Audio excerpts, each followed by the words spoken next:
باب ما کان النبی صلی اللہ علیہ وسلم یتخولہم، کہ نبی صلی اللہ علیہ وسلم کبھی کبھار کیا کرتے تھے ان کو یعنی صحابہ کرام کو بالموعظۃ نصیحت والعلم اور علم کہ لا ینفروا کہ بھاگ نہ جائیں، یعنی آپ صلی اللہ علیہ وسلم لوگوں کو وقفے کے ساتھ علم سکھایا کرتے تھے کہ لوگ تنگ نہ پڑ جائیں اور فرار نہ ہو جائیں. یعنی ہر روز ایک ہی بات نہیں سکھانی چاہیے یا نہیں پڑھانا چاہیے. اب آپ کہیں گے کہ پھر یہاں یہ کیوں 2 مہینے پکڑ کے رکھ لیا گیا یا 1 سال باندھ دیا گیا؟ تو اس بات یہ کہ ساری زندگی تو نہیں باندھا نا آپ کو، ساری زندگی آپ آزاد ہیں. یہ ابھی ایک حدیث آئے گی، پھر حضرت ابو ہریرہ کی بات آئے گی. حضرت ابو ہریرہ حضور صلی اللہ علیہ وسلم کے ساتھ چپکے رہتے تھے، بعض اوقات کھانا بھی نہیں کھاتے تھے، بھوک سے بے ہوش ہو جاتے تھے. یہ عام لوگوں کی بات ہے، عامت الناس کی، کہ وہ کبھی کبھی ایک ہفتے میں 1 درس اٹینڈ کر لیں. لیکن جو اہل علم ہوتے ہیں یا جنہوں نے زندگی میں کوئی کام کرنا ہوتا ہے، ان کے لیے لازم ہے کہ وہ ابو ہریرہ جیسی مثالیں پیدا کرے. اب ابو ہریرہ بہت سارے تو نہیں تھے، چند ایک ہی تھے، لیکن وہ تھے تو صحیح نا. ہمارے ہاں تو وہ بھی نہیں ہے، ہم میں سے کسی کا بھی اتنا صبر نہیں ہے. بہرحال عام لوگوں کو جب آپ تعلیم دیں، جیسے اپنے گھر والوں کو دیں یا اپنے محلے والوں کو دیں یا شہر والوں کو دیں، تو روز ان کے سر پہ نہ سوار ہو جائیں، ہفتے میں 1 دفعہ مثلا. اس کی دلیل کیا ہے؟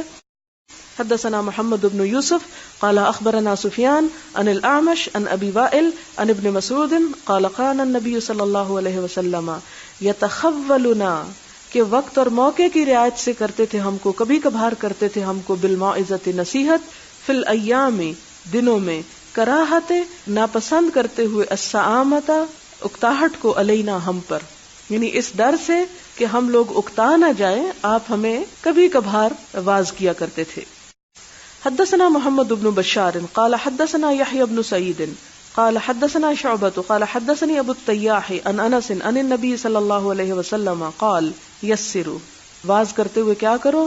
آسانی پیدا کیا کرو، لوگوں کو آسان رستے دکھایا کرو، حرام تو نہیں لیکن آسان. ولا تعسروا، مشقت میں نہ ڈالو، مشکل نہ کرو، انہیں مصیبت میں مبتلا نہ کرو، ان پہ بوجھ نہ ڈالو. وبشروا، اور خوشخبریاں سنایا کرو. ولا تنفروا، اور انہیں بھگاؤ مت، نفرت نہ دلاؤ. نفرہ کا 2 معنی ہوتے ہیں، چلنا بھی اور نفرت بھی. کہ جب تم تبلیغ کرنے لگو، تعلیم دینے لگو لوگوں کو، تو کیا طریقہ اختیار کرو؟ یسروا، آسانی پیدا کرو. ظاہر علم کا راستہ تو مشقت کا راستہ ہے، لیکن بات سمجھاتے ہوئے آسان الفاظ استعمال کرو، لوگوں کی عقل اور لیول پہ بات کرو. ہمارے ہاں مشکل یہ ہو گئی کہ علم صرف علماء کے درمیان رہ گیا، جیسے بنی اسرائیل میں ہوتا تھا نا کہ وہ چند لوگ ٹھیکیدار ہوتے تھے علم کے. آخرکار ہم بھی وہیں آ پہنچے کہ ہمارے ہاں بھی علم صرف چند جگہوں کے اندر رہ گیا ایکسرسائز کرنے کو، لوگوں تک نہیں پہنچا، لوگ ٹوٹلی بلینک ہیں اس سے. اور دوسری طرف جہاں ہے وہ صرف اپنی ہی کلامی اور ادھر ادھر کی اصولی بحثوں میں مبتلا ہے، ایک دوسرے کے اوپر چڑھائی کرنے کے لیے یا فتوے لگانے کے لیے، ایک دوسرے کو نیچا دکھانے کے لیے. یا ایسی زبان استعمال کی جاتی ہے عموماً خطبوں وغیرہ میں کہ جو ایک عام لیول کا انسان ہے اس کی سمجھ میں نہیں آتا کہ کہا کیا جا رہا ہے. لہٰذا یسروا، آسانی پیدا کرو، یعنی تھوڑا تھوڑا دو، اور ساتھ کیا کرو؟ آسان زبان استعمال کرو.